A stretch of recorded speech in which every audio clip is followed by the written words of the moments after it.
विरोधकांची कोंडी करण्यासाठी राज्य सरकारनं आणखी एक खेळी खेळलेली आहे।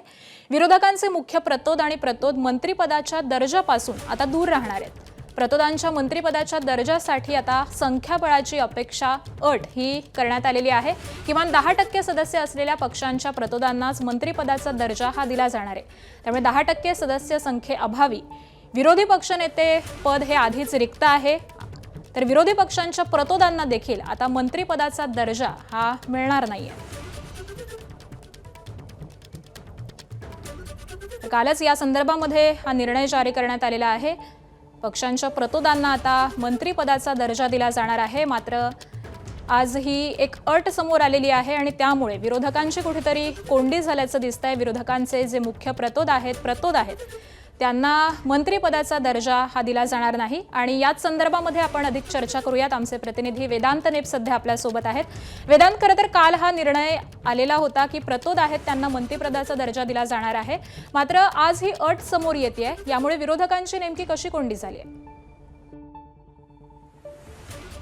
संसदीय कार्य विभागाने हा शासन निर्णय जारी केला आहे आणि हा शासन निर्णय जारी करत असताना प्रत्येक पक्षाचा प्रतोद, मुख्य प्रतोद यांना मंत्रिपदाचा दर्जा देण्याचं ठरवण्यात आलेलं आहे। मात्र हा दर्जा देत असताना हा राजशिष्टाचारापुरताच मंत्रिपदाचा दर्जा असेल असंही यामध्ये सांगण्यात आलेलं आहे। कारण मंत्र्यांना जे भत्ते मिळतात किंवा वेतन आणि इतर सुविधा मिळतात त्या तशा मिळणार नाहीत। मात्र मंत्रिपदाचा दर्जा देत असताना या शासन निर्णयामध्ये एक अट टाकण्यात आली आहे, ती म्हणजे 10% सदस्य संख्येची। विधिमंडळात ज्या पक्षाचं 10% सदस्य आहेत अशाच पक्षाच्या प्रतोद आणि मुख्य प्रतोदांना हा मंत्रिपदाचा दर्जा देण्यात येणार आहे। त्यामुळे ही अट टाकून कुठेतरी पुन्हा एकदा अडचण ही विरोधी पक्षाची झाल्याचं आपल्याला पाहायला मिळते। कारण विरोधी पक्ष नेतेपद देताना सुद्धा हा मुद्दा उपस्थित करण्यात आला होता की 10% सदस्य संख्या हवी आहे आणि हाच जो नियम आहे किंवा ही जी अट आहे ती या शासन निर्णयामध्ये सुद्धा पाहायला मिळते। त्यामुळे सत्ताधारी जे 3 महत्त्वाचे पक्ष आहेत त्यांच्या प्रतोद, मुख्य प्रतोदांना हा मंत्रिपदाचा दर्जा मिळेल, मात्र विरोधातले जे 3 महत्त्वाचे पक्ष आहेत तर त्यांच्याकडे 10% सदस्य संख्या विधिमंडळात नाही आणि त्यामुळे मंत्रिपदाची जी दर्जा आहे किंवा जी काही सुविधा या सगळ्या प्रतोद आणि मुख्य प्रतोदांना देण्यात येतात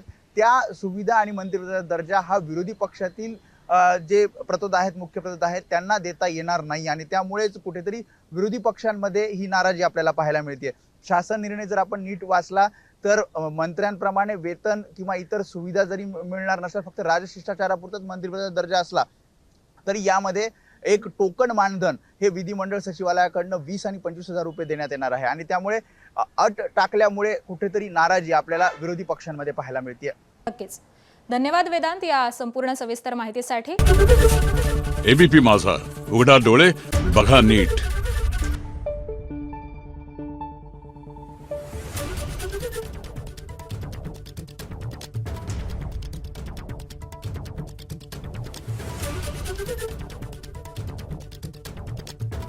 Thank you.